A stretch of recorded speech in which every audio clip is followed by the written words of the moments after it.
En el siglo XX se inició un nuevo capítulo en la historia de la humanidad.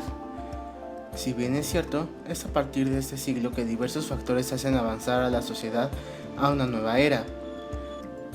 Una nueva era cuya esencia se encuentra en el principio unificador del universo, y desde la cual se pretende crear una nueva forma de explicar los diversos fenómenos, las diversas ciencias, el universo en general, lo que llamamos nuevos paradigmas.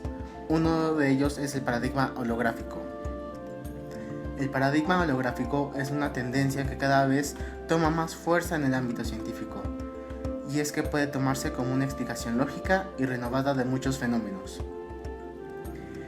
La teoría holográfica del funcionamiento cerebral se basa en las ideas del físico húngaro Denis Gabor, quien fue el inventor del holograma, alrededor de los años 40. Su descubrimiento más relevante fue la holografía, técnica semejante a la fotografía que permite la reproducción de imágenes tridimensionales, fieles al original. Para poder emplear esta técnica, es imprescindible la utilización de luz coherente. Esto hizo que la nueva técnica no alcanzase su máxima difusión hasta finales de los años 50, cuando fue inventado el láser. Hasta entonces era necesario conseguir la coherencia filtrando haces provenientes de una fuente de luz convencional.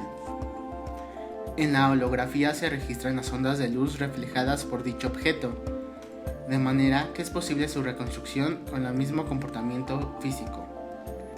Para hacer un holograma, el objeto a fotografiar primero debe ser bañado por un haz de luz láser. Después, se hace rebotar un segundo haz reflejando la luz del primero, y la pauta de referencia resultante es captada sobre la película. Cuando se revela, esta aparece una maraña de líneas oscuras y claras sin significado, pero al iluminarla con otro haz de luz láser, aparece una imagen tridimensional del objeto original. Con base en esto, numerosos científicos se atrevieron a comprobar si en realidad este mecanismo era aplicable a sus respectivos estudios. Desde los años 20, el científico del cerebro Carl Lashley descubrió que independientemente de qué parte del cerebro de una rata se extirpase, le era imposible impedir que ésta recordase cómo realizar tareas complejas, que había aprendido previamente a la cirugía. El único problema era que nadie podía presentar un mecanismo capaz de explicar esta curiosa naturaleza. Karl Pribram, austriaco de nacimiento, fue un eminente neurocirujano que, continuando con las investigaciones empezadas por su profesor Lashley sobre el cerebro, encontró la teoría holográfica, una posible explicación acerca de la forma en que el cerebro almacena información. Pribram vio en el holograma un modelo de cómo puede almacenar información en el cerebro. Llegó a la conclusión de que cada parte individual contiene el todo. Así, todos los recuerdos, más que estar guardados en una zona específica, se encuentran dispersos en todo el cerebro. En 1960, Bohm se convenció de la naturaleza holográfica del universo tras muchos años de escepticismo frente a las teorías convencionales incapaces de explicar numerosos fenómenos presentes en la física cuántica. El sendero que llevó a Bohm a concluir que el universo es un holograma se inició de manera más bien tangencial, al estudiar el ámbito de las partículas subatómicas. En la década de los 80, dada la situación del hombre que puede localizar los sonidos sin mover la cabeza, incluso solo oye por uno de los dos oídos, el investigador Ugo Zaccarelli extendió el modelo holográfico al mundo de los fenómenos acústicos. En 1982, el físico Alain Aspect realizó uno de los experimentos más importantes del siglo XX. Él y su equipo descubrieron que bajo ciertas circunstancias, partículas subatómicas como los electrones son capaces de comunicarse instantáneamente entre sí, independientemente de la distancia que los separe. El problema con este hecho es que viola el principio de Einstein, que dice que ninguna comunicación puede viajar más rápido que la luz. Esto inspiró a varios científicos a ofrecer otras explicaciones relacionadas con la teoría holográfica. En los años 90 surgieron nuevas teorías, una de las más interesantes, postulada por un grupo de físicos entre los cuales se incluye el premio Nobel danés Gerhard Hooft y el físico de la Universidad de California Raphael Bousso, afirma que el origen de la naturaleza podría haber sido únicamente ultra pequeños paquetes de información pura. Esta teoría, basada en el principio holográfico, establece que la información especifica el cuándo, dónde, cómo y cuánto del espacio, del tiempo y de la materia. La información sería una variable para llegar a una teoría del todo, es decir, el componente fundamental de la naturaleza. Leonard Susskind y Gerard Hoft propusieron que nuestra experiencia cotidiana tridimensional en sí misma podría ser una proyección holográfica de algo que está sucediendo en una distante superficie bidimensional. La idea de Susskind y Hoft nació del descubrimiento del físico Stephen Hawking de la radiación que lleva su nombre.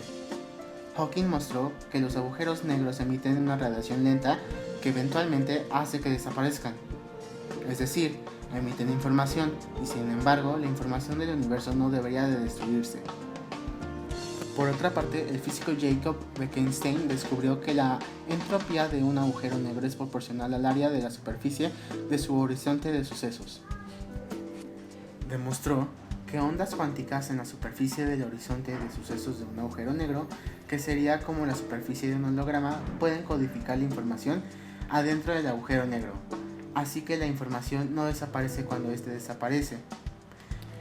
Esto muestra que toda la información en 3D de una estrella puede estar codificada en la superficie de un agujero negro subsecuente.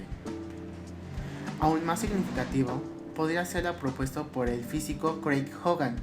En los últimos años, el GEO 600, un detector de 600 metros en Hannover, Alemania, ha estado buscando ondas gravitacionales producidas por objetos astronómicos superdensos, como estrellas de neutrones y agujeros negros.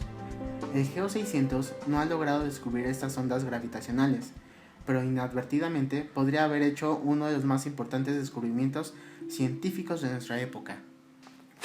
Según Hogan, el GEO 600 se había topado con el límite fundamental del tiempo-espacio, el punto en el que el tiempo-espacio deja de comportarse como el continuo suave y fluido descrito por Einstein, y en cambio se disuelve en granos, de la misma forma en que una fotografía se disuelve en puntos si se hace zoom profundo, es decir, el universo al límite se pixelea. Características de un holograma.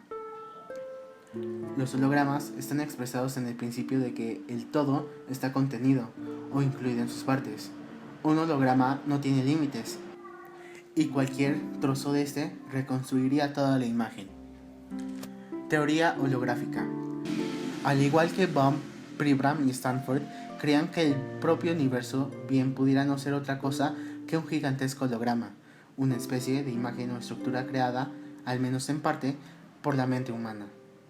Se propuso el holograma como un modelo explicativo del funcionamiento del cerebro, ya que considera que muchos aspectos del cerebro trabajan como un holograma.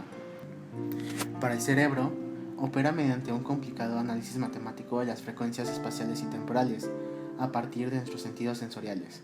Así, cada fragmento codificado distribuido en el sistema producirá información del todo. De esta manera, el cerebro tiene la posibilidad de decodificar las huellas almacenadas en su memoria, como un holograma que decodifica o aclara la imagen original.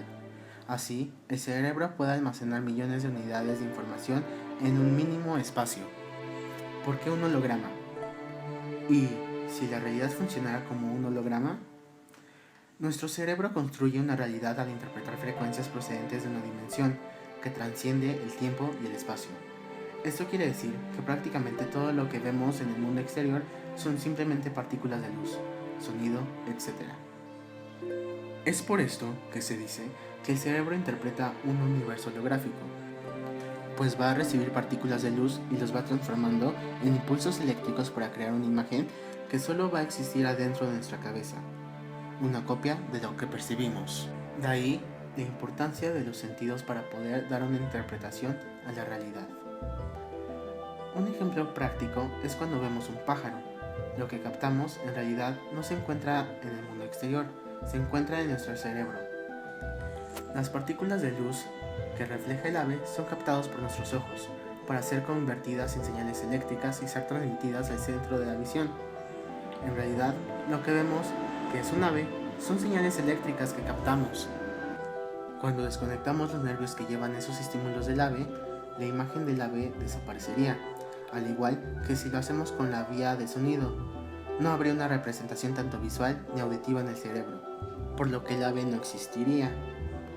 Pero si tomamos en cuenta los sentidos restantes, se puede sentir o oler el ave, para que de alguna forma ésta existiera o tuviera una representación. Entonces, el cerebro proyecta una imagen a partir de los estímulos que captan un objeto. Por ende, la realidad se basa en las imágenes agrupadas dentro del cerebro, es decir, todo lo que percibimos está dentro de nuestro cerebro. Conclusión. Esta teoría nos habla de una realidad que se rige a partir de partículas y estímulos eléctricos que crean una especie de holograma del mundo exterior, donde nosotros solo somos espectadores de estos estímulos y el cerebro crea representaciones coherentes y lógicas para poder llevar una vida normal. Entonces, si el mundo concreto no es otro que una realidad secundaria y lo que existe no es otra cosa que un torbellino holográfico de frecuencias, y si el cerebro solo es un holograma que selecciona algunas de estas frecuencias transformándolo en percepciones sensoriales, ¿qué cosa sería la realidad objetiva? En otras palabras, no existe. El mundo material es una ilusión. Nosotros mismos creemos ser entidades físicas que se mueven en un mundo físico, pero todo es parte del campo de la pura ilusión. En realidad, somos un tipo de receptores que flotan en un caleidoscopio mar de frecuencias, y lo que extraemos de ello lo transformamos mágicamente en realidad física, uno de los 1.000 millones de mundos existentes en el superholograma. Este impresionante nuevo concepto de la realidad ha sido bautizado como paradigma holográfico, y aunque a muchos científicos lo hayan acogido con escepticismo, ha entusiasmado a muchos otros. Finalmente, el paradigma holográfico es solo una de las tantas de las teorías que hoy en día los científicos tratan de demostrar para encontrar ese principio unificador del universo. Las pruebas hasta hoy logradas reafirman la veracidad de este postulado. Ante este resultado queda la pregunta: ¿realmente vivimos en una ilusión?